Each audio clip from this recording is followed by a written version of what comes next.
Hello and welcome to Hardway Learning, where we look stupid so you don't have to. Today we're doing an oil change because we actually had someone request that we show you how to do it, and we will do that. We will take requests and we will do what we can. If you haven't seen already, we took this thing on a 5,000-mile journey on Crown Rally West from Denver, Colorado, all the way to Vegas through Pikes Peak, Salt Lake City. We hit the Bonneville Salt flats, and so now it's due for an oil change, and we're going to show you how to do it. First things first, we're gonna hit these jack points. They're actually marked on this car, which is pretty slick. You've got an arrow right here, which just shows you that you hit a jack point right there, this doubled up metal section. Same thing in the back. There's an arrow there, put a jack there, and we'll lift it up and kind of show you the method, because it is, you have to lift there so you can't put a stand there. So then we'll put the stand underneath the subframe, etc., etc.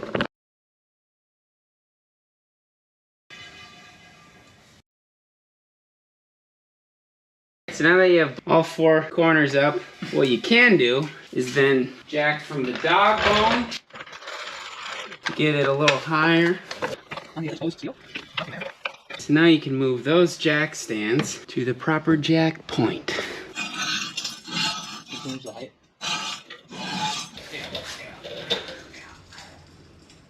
In order to access the oil filter, you need to remove the belly pan, which is a bunch of T25s and 3 T45s. We're missing one here for some reason.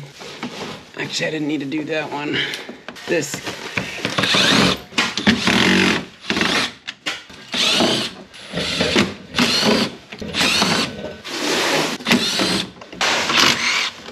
Alright, so now we get a drain pan. Here's our oil.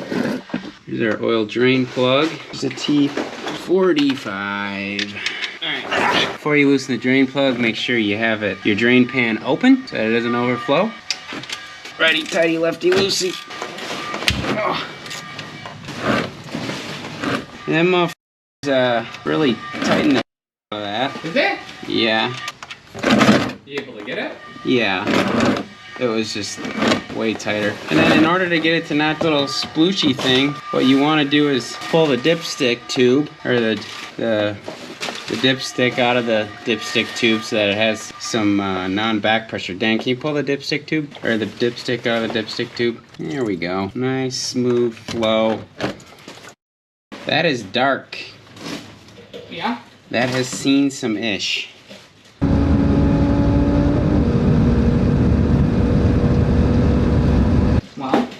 Once you've let the oil drain all the way out, ideally you would have a fresh drain plug and crush washer. Wipe off any residuals. Get a nice sealing surface. Get it hand started so you don't cross thread it. And then torque it to 24 foot-pounds or 32 newton meters, I believe. It's not a lot. You don't want to strip out your aluminum oil pan. So now we can draw our attention to this oil filter housing. You will need a 74mm 14 Flute oil filter housing tool. But first we can drain the oil filter housing itself by pushing this little red nipple thing into the side. You kind of wedge it up there so that it doesn't get in the way, or so that it doesn't pop back down. It's just a little spring-loaded thing. That was 3,000 miles on that oil, and it is just black. It was not an easy 3,000 miles. It was probably the hardest 3,000 miles any RS3 has ever seen. Remember how to do it, Charlie? No. Full brake, full gas.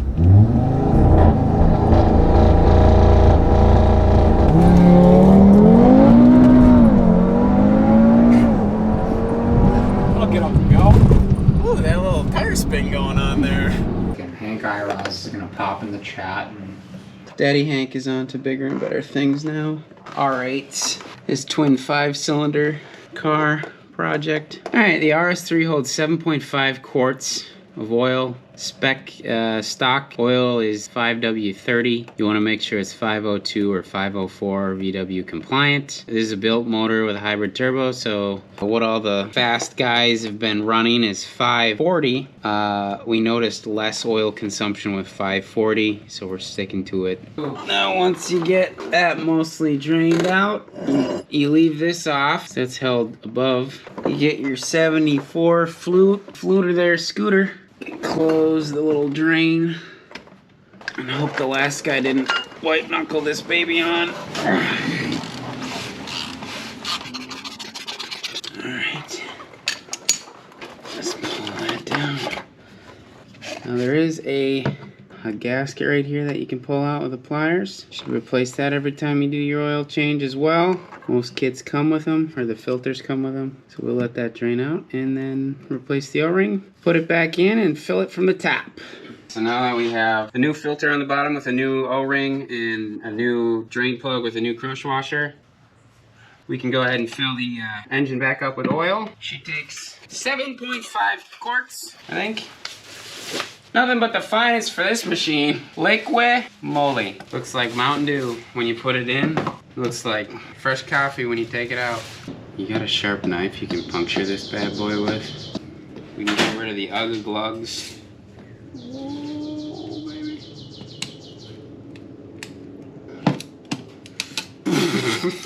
Did that help?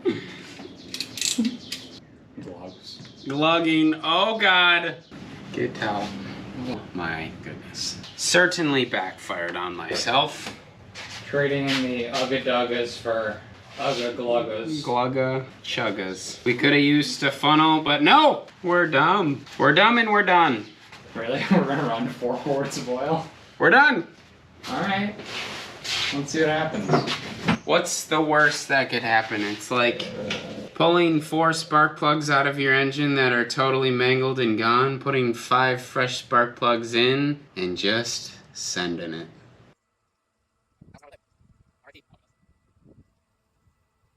Check out the link in the description for that video. If you want to know what happens when you do that, link in description. Every now and then we get a little bit gluggier, turn around every now and then again. Dan gets nervous when I do a boost report. Alright, we got oil, we got nut on the ground. Now we can start her up. You didn't need to take the airbags out. I took that out because I wanted to clean the air filter because we haven't cleaned it for...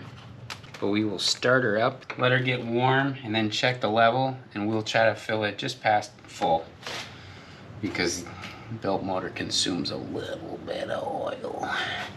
Now when you're checking your oil level, you want to make sure you're on nice even ground, left to right, front to back, so that your dipstick measures accurately. We'll fire this up. We got about 7.5 quarts or so in there. We're looking for it to be right at the full, and then we'll throw a little extra in for built motor's sake, you know. It's about to get loud.